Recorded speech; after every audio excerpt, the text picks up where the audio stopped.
శ్రీకాకుళం రాజకీయాలలో కీలక పాత్ర పోషించిన ధర్మాన ప్రసాదరావు రాజకీయంగా సైలెంట్ అయ్యారు అని వార్తలు వినిపించాయి. గత ఏడాది కాలంగా ధర్మాన ప్రసాదరావు రాజకీయాల్లో యాక్టివ్గా లేరు. వైసీపీ అధికారంగా నిర్వహించిన కార్యక్రమాల్లో ఎక్కడా పాల్గొనలేదు.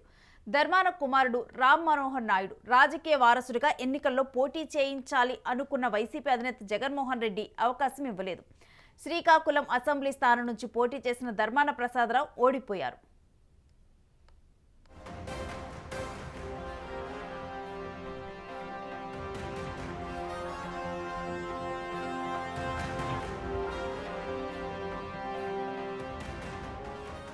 ధర్మాన ప్రసాదరావు కార్యకర్తలతో సమావేశం నిర్వహించి తాను పార్టీ మారటం లేదు, ఆరోగ్య సమస్యల కారణంగా పార్టీ కార్యక్రమాల్లో పాల్గొనలేదు, పార్టీ కార్యక్రమాల్లో పాల్గొనకపోయినా కార్యకర్తలు పోరాటం ఆపకండి అంటూ కార్యకర్తలు మనోధైర్యం నింపారు.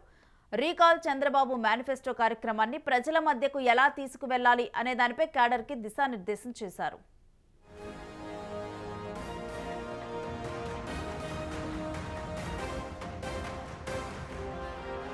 కూటమి ప్రభుత్వం జనసేన అధినేత పవన్ కళ్యాణ్ పైన తీవ్ర వ్యాఖ్యలు చేశారు. కూటమి ప్రభుత్వంలో మిగతా పార్టీల వారికి ప్రాధాన్యత లేదని అన్నారు. పవన్ కళ్యాణ్ దేనిలోనూ ఇన్వాల్వ్ కావటం లేదని, ఆయనకి ప్రభుత్వంలో ఏం రోల్ లేదని అన్నారు. పవన్కి ఉన్న అభద్రతా భావంతో స్టేజ్ మీదకి వచ్చినప్పుడల్లా చంద్రబాబును పొగిడే కార్యక్రమం పెట్టుకున్నారని ఎద్దేవా చేశారు.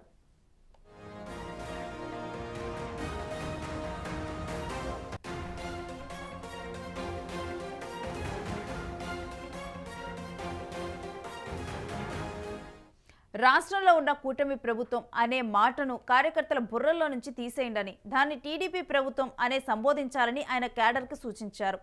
తమ శత్రువు టీడీపీనని, దానితోనే మనం యుద్ధం చేయాల్సి వస్తుందని ధర్మాన ప్రసాదరావు క్యాడర్కు సూచించారు.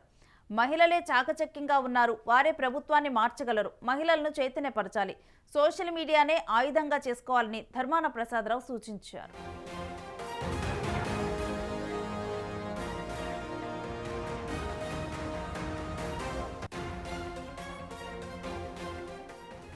గ్రామ సచివాలయ ఉద్యోగుల పరిస్థితి దారుణంగా ఉంది. ఎంతో న్యాయంగా నియమించాం, ఇప్పుడు బదిలీలలో వారికి అన్యాయం చేశారు.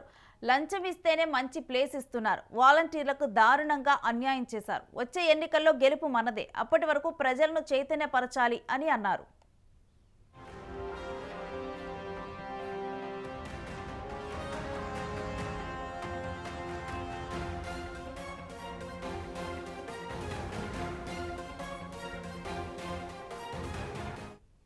నేను కొంతకాలం ప్రశాంతంగా ఉన్నాను, నేను రావటం లేదని మీరు కార్యక్రమాలు ఆపొద్దు, నేను పని చేయలేకపోతే వేరే వారిని పెడతాం, నేను రాజ్యసభకో పార్లమెంటుకో వెళ్ళిపోతా, లేదంటే కార్యకర్తగా తిరుగుతాను అన్నారు. ఇక నేను బీజేపీ, జనసేన, టీడీపీలోకి పోతున్నానని బుద్ధి లేని వారు ప్రచారం చేస్తున్నారు, ఎందుకు ఇతర పార్టీలోకి వెళతాను అని ధర్మాన ప్రసాదరావు పార్టీ కార్యకర్తలకు దిశానిర్దేశం చేశారు.